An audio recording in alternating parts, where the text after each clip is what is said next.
I really, really want to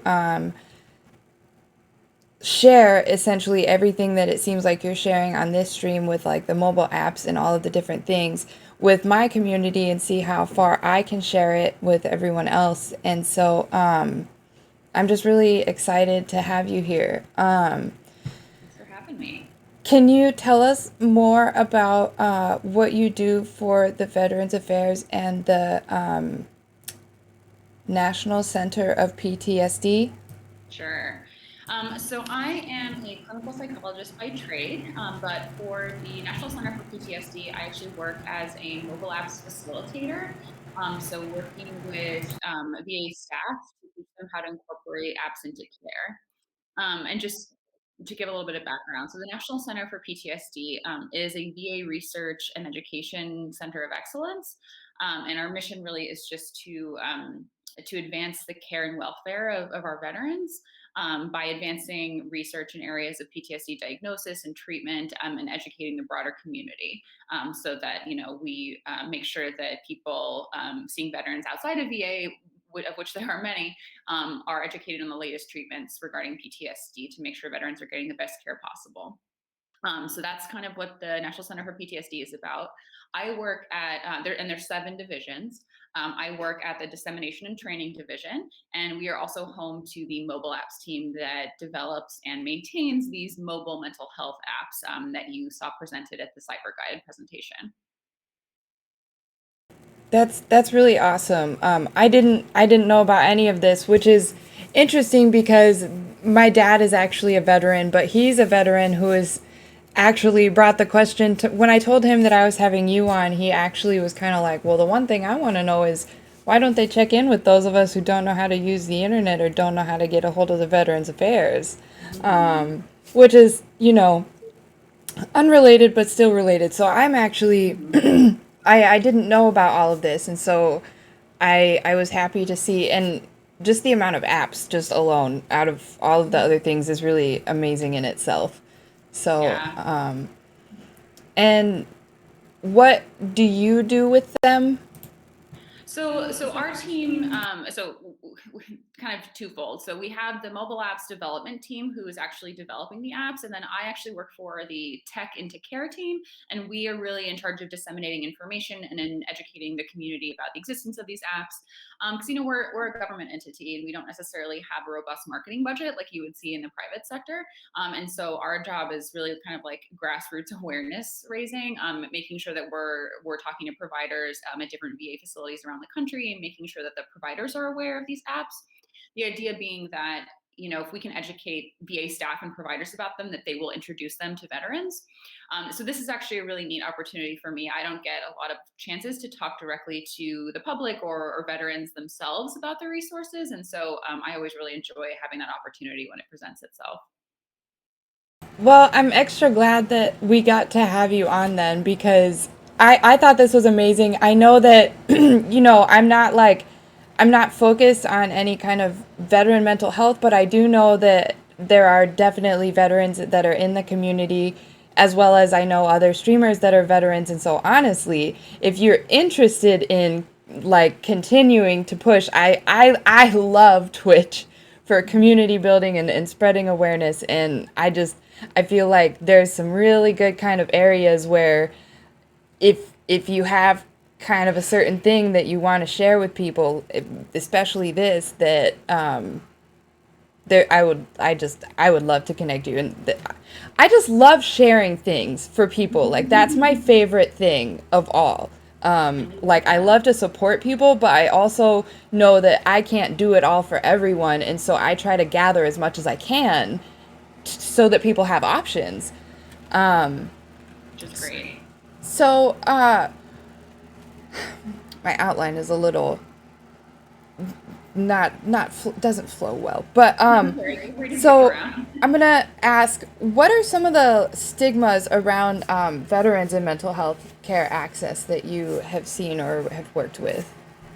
So certainly, I think there's just stigma surrounding seeking help in general, and I think that goes outside of mental health. We even see that in medical sectors, and I think a big part of that, it kind of stems from military culture.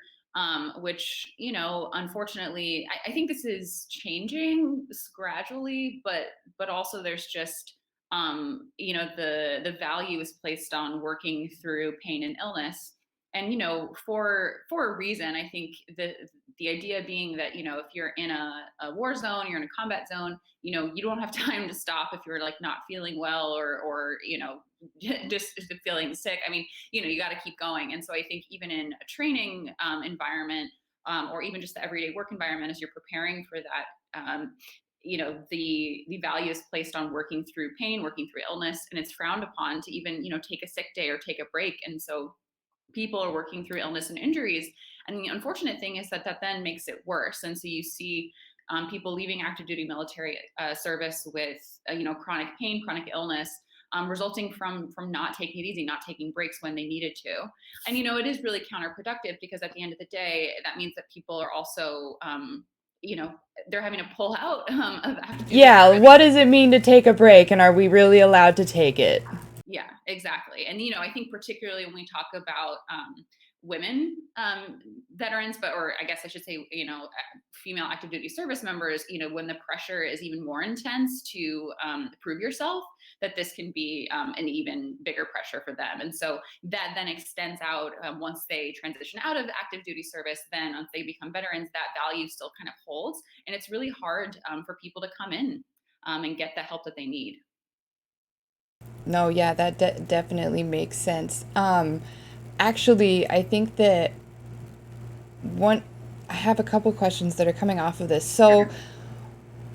I'm wondering if you can speak to much of the homelessness and its relation to the veterans and the mental health care access, and if that's something you know about, or even if you're allowed to talk about it necessarily, and even if you know numbers of men versus women. But I think that if you have comment on the homeless veteran population, that would also, like, that's just valuable kind of knowledge to be able to share with the people listening.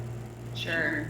So, I think particularly since the Vietnam era, the VA has really grown in the types of services it offers. I mean, I obviously work for the Veterans Health Administration, but there's the Veteran Benefits Administration, and there's certainly, we do have available housing for veterans who are experiencing a crisis in their housing situation.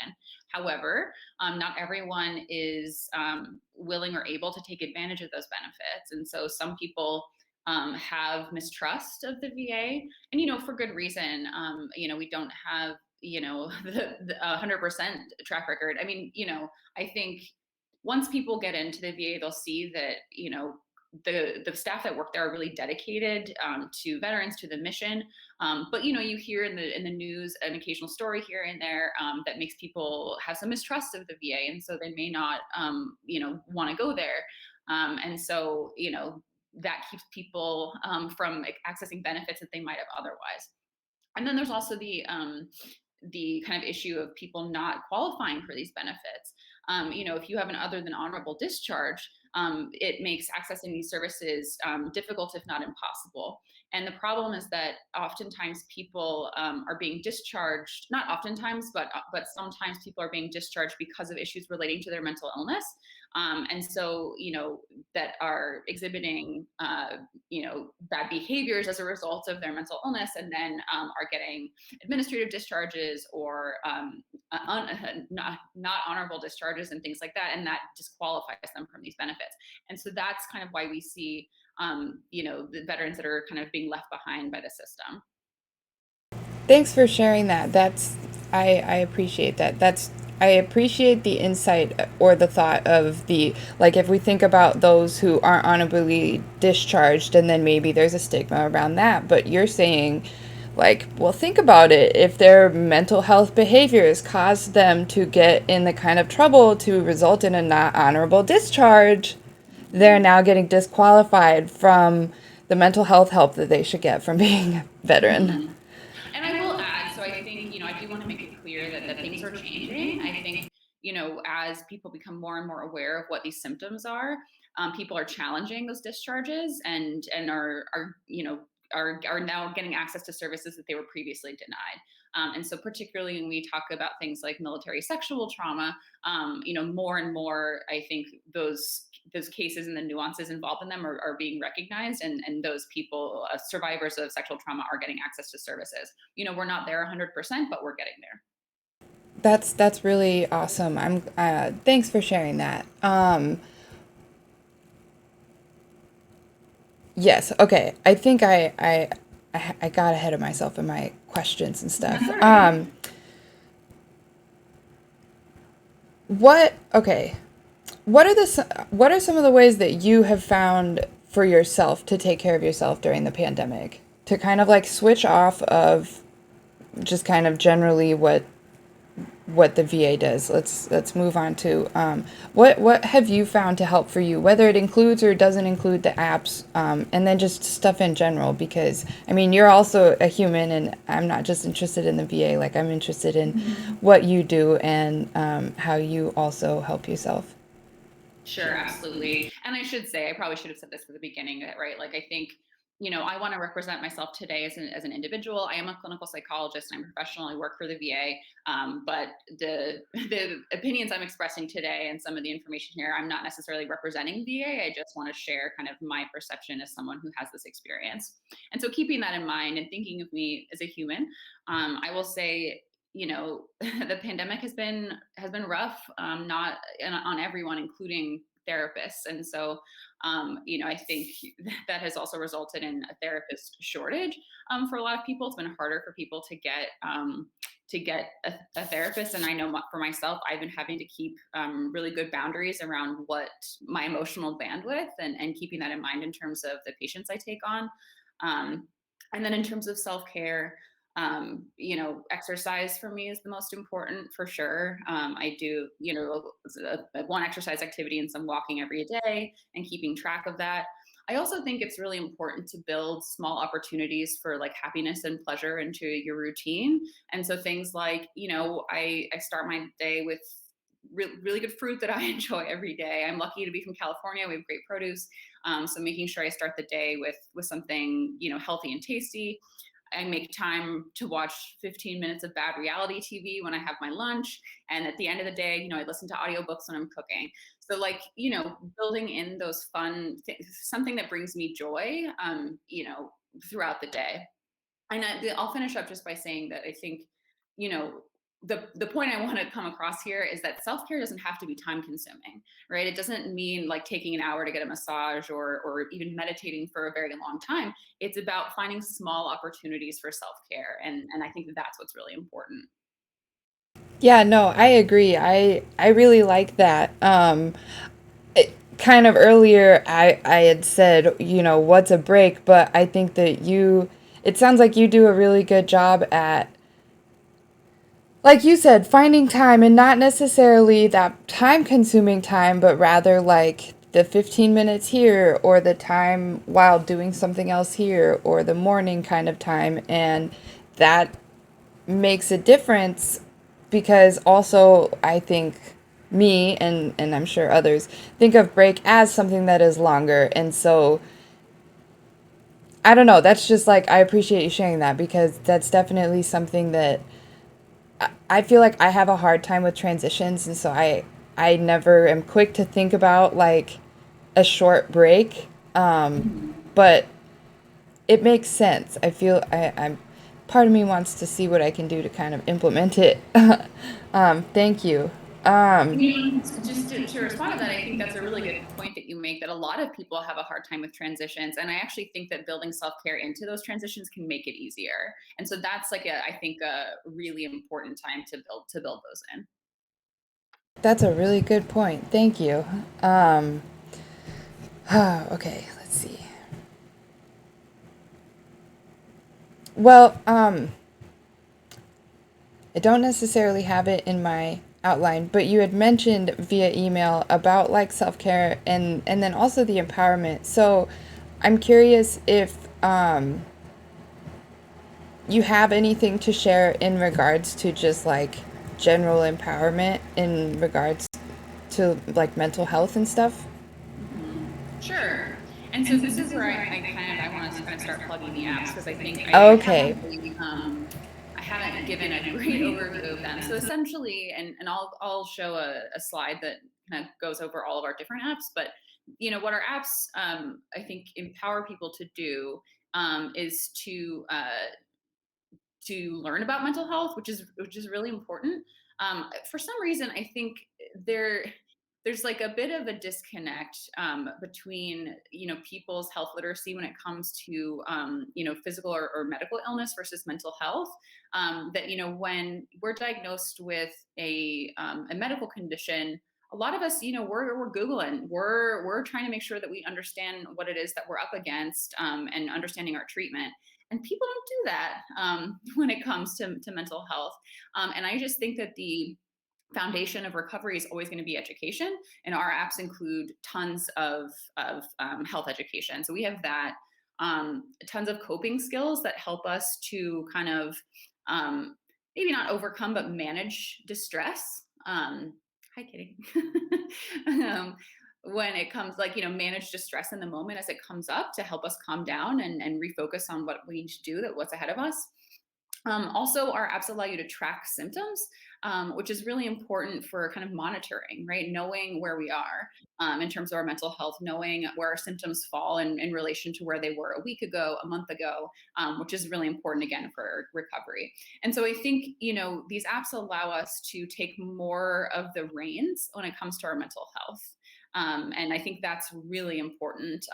And I'm very passionate about health literacy. And I think that these apps can really, really facilitate that. Well, I mean, I think that that makes a lot of sense because for me, it seems like anytime it's mental health, well, because of the way that like my specific stream goes in the sense that like I feel like my focus is very much on the basics, meaning I ask you how you are, and then I have a slideshow of tons of different feeling words for you to respond with. Like, I'm not trying to push you any further than finding the right kinds of words. And this, I don't know if you remember my question from the presentation. I think I asked if you were going to, I don't know, at some point implement like a word bank or something of different feeling words so that if they don't think of them, they at least have some for idea to kind of like try on. And so it's interesting how people think of mental health and they think of like not doing something until something is bad rather than like day to day ways that we can both support ourselves and also make sure that we are keeping ourselves from hitting a point of like, we hear talking about burnout, but it's not so much clearly what we can do to combat burnout because it's like we only pay attention when we kind of start feeling it coming on. hmm And by then, oftentimes things have gotten pretty bad. And I will say that the great thing is that VA is really expanding their same day access to mental health services. But at the same time, that's really crisis management. Whereas, real change happens in usually in a therapeutic relationship that's going on over time, where you can really work on things. And so that's the other thing I will just say is, I love our apps, but they don't replace treatment. And so at the end of the day, that's always going to be my recommendation. Yeah, I appreciate that. However, or not however, and with that being said, you recommend treatment, but and there are also apps that can aid with the treatments that are out through the VA, right? Like that, Absolutely. if you want to elaborate on some of those, or if that's in the order that works. Because I liked that. I know that not all of our listeners are providers, but we do have some providers. So there again, I do want to try to arm everybody with it and not just talk about the ones for some people. I would like to also because I feel like we work on, I think, a lot of like self advocacy. And so people can be like, oh, okay, I'm going to take this and definitely approach my therapist with this. hmm Well, so why don't, if it makes sense, why don't I share a couple slides that show the kind of apps we have available? Because I feel like we're talking about them in the abstract, and people are like, "What are these apps even?" Um, let me um, let me share my screen. See here. Okay, can you see that okay? Okay. So broadly speaking, we have the National Center for PTSD develops two types of apps. So we have our self-care apps, and those are designed for individuals who want to manage symptoms on their own. Now, I should mention that's what we designed that with that use case in mind, but at the same time, we see these being incorporated into care, into treatment all the time. So it's not, it's not just for self-care. And then we also have treatment companion apps, and what those are is apps that are designed to support evidence-based treatments, and I'll talk a little bit more about that in a minute. But let's start with self-care apps. So this is what I was really referring to before when I was talking about a kind of education, symptom tracking, coping skills. That's what you're going to find in all of our self-care apps. And this is our full list here. So we have PTSD Coach, which is for folks who've experienced trauma. You don't have to have PTSD to use this app. It's really for anyone who would find it useful, but that's who it was designed. Those are the people it was designed for. We also have PTSD Family Coach, and this is actually for partners, family members, or loved ones of those who've experienced trauma.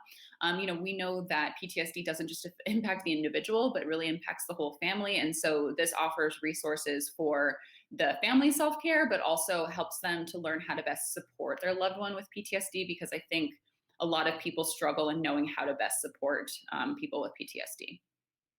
So we have those two.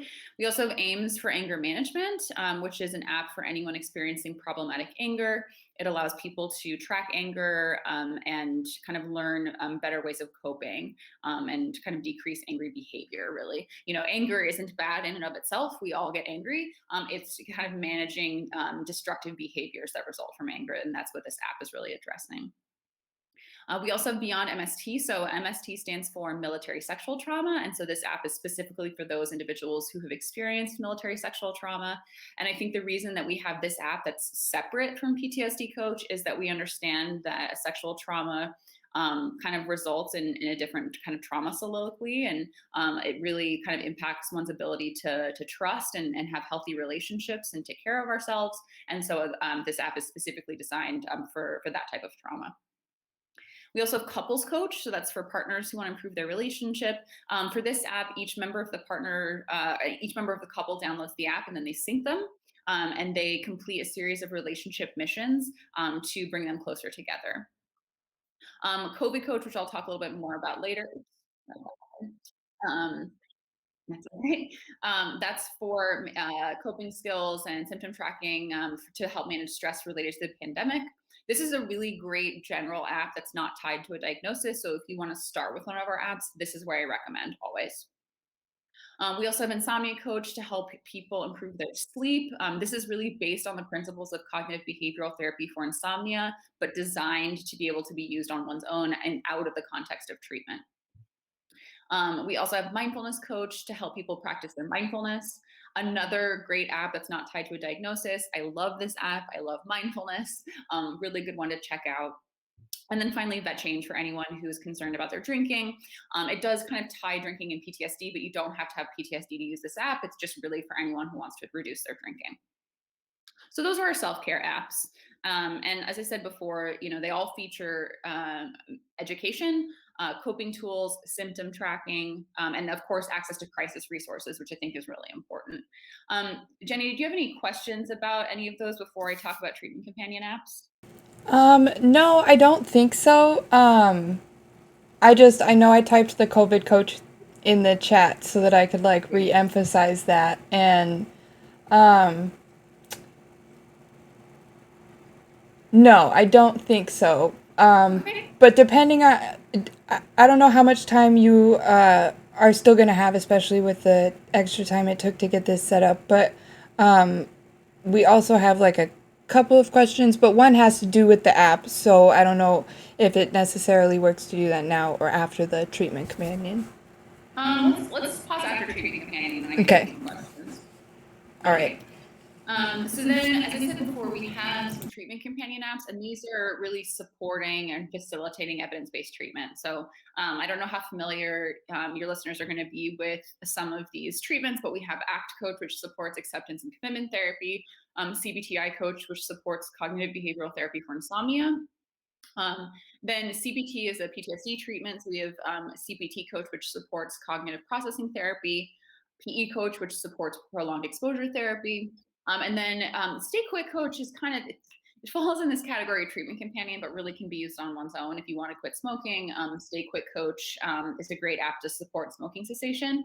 That app just went through a redesign, and I'm pretty sure it's available in the App Store. So that's a great newer build to check out. And then we have Stare Coach, which supports skills training and effective and interpersonal regulation, which is another PTSD treatment. So those are our treatment companion apps. What they do essentially is allow patients to complete homework in the app rather than on paper. They can take assessments in the app, and they can schedule sessions and set reminders for their sessions. And so it really is just supporting that evidence-based treatment. So that's what we have for that. And with that, I'm going to close this out. Oops. Let go. Okay. All right. So what questions are we getting? Well, the one about the apps specifically was just, are there any other apps that you are seeing like a need to develop or are working on or anything like that? Sure. So we have a number in development. So every year we kind of have to balance updating current apps and developing new ones. And so we are usually developing new ones, but only a few at a time. So on the docket for this year, we have a women's mental health app. So that I think actually is in its final stages of design and development. So that should be coming out pretty soon. I don't actually know a lot of details about that app, so that's all I can say really. We also have currently in design as an app to address pain. So chronic pain issues around that, which is a huge need, particularly in the VA system. And then finally, an app addressing depression. We had an app like that before, Mood Check. It's been sunsetted. It was a good app, and it was really based on behavioral activation, which is a common intervention in psychotherapy. But there were some issues with it, and so we just kind of decided to scrap that one and start fresh. And so Hope Coach is our new depression app, which hopefully should be out soon. That sounds neat, Hope Coach. What are some of the barriers of maybe getting, maybe more specifically, patients to use the apps, but then just people in general, some of the barriers? So I think definitely technological kind of literacy and competence there is a barrier. I think as we kind of advance and technology advances, that's becoming less of an issue. People of all ages and backgrounds use apps, and more people are using health related apps, but certainly not everyone is. And so, it's really important to make sure when we're recommending these resources that we have a sense of someone's comfort with applications and with technology in general. And so we do a lot of work around that when we talk about teaching providers how to use these resources. It's about making sure that patients know how to use them. And so that's definitely technical barriers are a huge one there. I think when it comes to self-care, people just have a lot of ideas about what how important self-care is and how long it's going to take. And so there certainly are some kind of mental blocks around the importance of self-care that sometimes need to be overcome. And so making sure people understand just how important that is to build that into their day. No, I think that makes a ton of sense, and I feel like it's a good way for me to say, I feel like having you here and also to talk about these apps, especially to talk about and like look into COVID Coach on the stream so that someone can be like, here's the things you can do, because that's one of the things I really remember from the presentation that I saw that you had was you like went through COVID Coach to the point where like you pointed out things that I wouldn't have noticed unless I had like an interest enough to look and see that that was a capability. And so I feel like this is going to even just be helpful for that with the barriers. Not a lot, but at least some. It can, I feel like it's like, oh, okay, now I'm like seeing why it can help. Absolutely. And I can extend another 5 minutes or so if you want to go till 10:50. So it's up to you. I mean, we can go through some more of these questions, but I can also go through the app if that would be helpful for you. I'll let you decide that. I think going through the COVID Coach for a demo would be really, really helpful. Sure. And I appreciate you taking some extra time. Yeah, no problem. Okay. Right, so I'm using a program called BlueStacks here, which is an Android emulator. And so some of the features are going to look a little different. So just for people to know that. Um, so this is the home screen of COVID Coach. When you open up the app, there will be a series of intro screens. If you're first downloading it, you'll have to accept the end user licensing agreement, but then you'll be taken here to the home screen. The four main components here. So we have manage stress, which is the coping tools, learn, which is the education, mood check, which is where you track symptoms and goals. And then we have find resources, which is crisis resources, but also resources for meeting other needs in the times of COVID. I also just want to note while I'm thinking about it, if you go to the lateral menu on the top left, and you go down to personalize, this app does come in Spanish. So what you would do is if you just go to personalize, you can change the language to Spanish and the app will reload. So that's important for our native Spanish speakers. You also can upload personal contacts, which can help like keep all of your support contacts in one place, people that remember that you can call and support. And you can also upload soothing pictures and audio files that will populate some of the coping tools, which allows you to kind of personalize your experience of the app. So that's something you can do here too. So I'm going to go back to home. So let's look at the manage stress. I think that's kind of where we're going to get the most bang for our buck here. If you tap on manage stress, you'll see we have tons of coping tools. And if you're not really sure where you want to start, you have a couple options. So if you navigate to the challenges tab, you can browse tools by symptom or by stressor. So let's say I'm experiencing some anger or irritability. I would tap on there. And I'm going to be presented with a tool. So here I was presented with Leaves on a Stream, which is a mindfulness exercise. And maybe I read the description and I think, oh, that sounds nice. I'll go ahead and continue with that one. But if I read it and I'm like, I don't know, it doesn't sound like for me, I can tap new tool and it'll give me another one. And you can kind of continue tapping new tool and see different ones. So that's one option. Or if you want, I'm going to navigate back again. If I go to tools, I can just see the full list of tools that are available in the app. And you see that little earphone icon that indicates that it's an audio exercise. So tons of different coping tools here. I think the great thing about COVID Coach is it does include some mindfulness exercises. So we have our Mindfulness Coach app, but even if you just want to try a few mindfulness exercises, we have them here in the app. So if I tap on that, you can see we have mindful breathing, walking, and a couple other popular mindfulness exercises. The other cool thing that you can do is you can create your own tool. So if I tap on the plus sign here, and if you have an iPhone, it actually is at the top of the menu. You'll see create your own tool.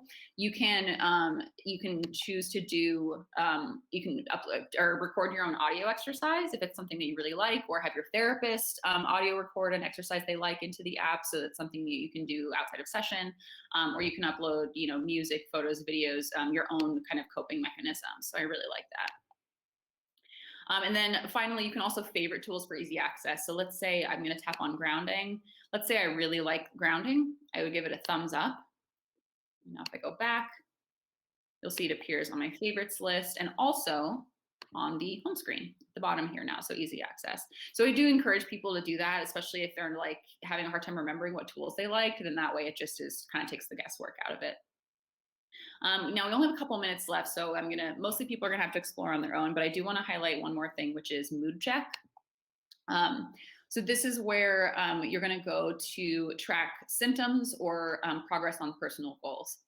So first I'll highlight set a goal. So if I tap on that, you'll see that my goal has been to walk 2 miles a day. Now, because this isn't my personal cell phone, I haven't been logging in it. This is just an example I set. But I set the goal, and then every day I come back and I rate how successful I've been meeting that goal. So let's say I did it today, it's 100%. I'm tap submit. And now if I go to the graph on the top right, you can see it's tracking my progress over time. So like I said, this is my demo, so I'm not tracking my progress here, but you can kind of see how it would look, which is, I think is really important to get some of that positive reinforcement that you're doing a good job, you're meeting your goals. So I really like that. If I navigate back, so the other things you can do here, you can track your well-being over time, and all of these are, common self-report assessment measures that are used at mental health clinics. We also have tracking anxiety. You can track depression symptoms with track mood and track PTSD symptoms. And again, it shows your progress over time, which for me, I think is so important in the era of COVID because I call it like the Groundhog Day syndrome, that like it's hard for us to remember how we were doing last week, let alone last month or 2 months before that. And so it can be hard to know how you're doing in relation to how you were a couple months ago. And that's important to track because that tells you whether or not you might need to, start seeking professional help or make some changes in your life. And so I just think that that is such a important feature of these apps, and just such an important thing to do for all of us, is to be tracking our mental health. But otherwise, I'll leave it up to your listeners to explore this app more. Like I said, I think education is so important, and so I do encourage people to explore some of the readings here.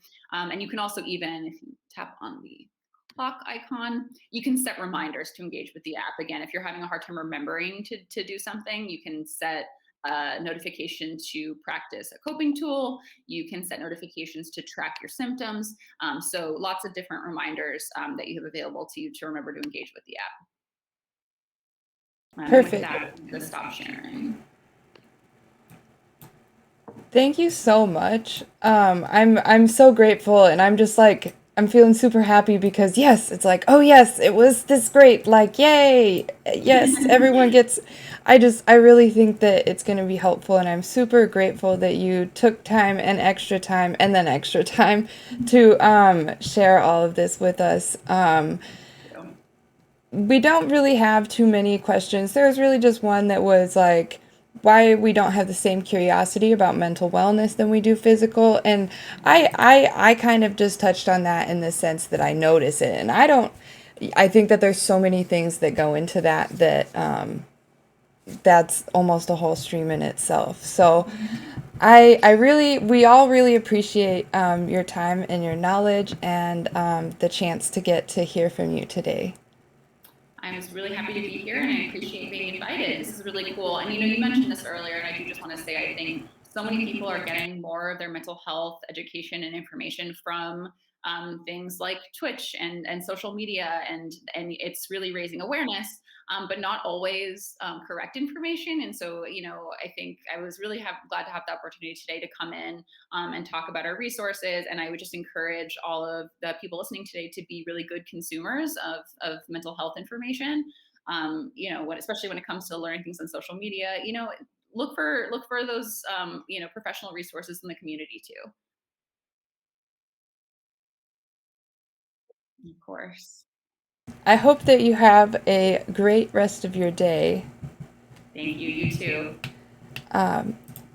Thank you, guys. Thank you again. Thank you very much. Take care.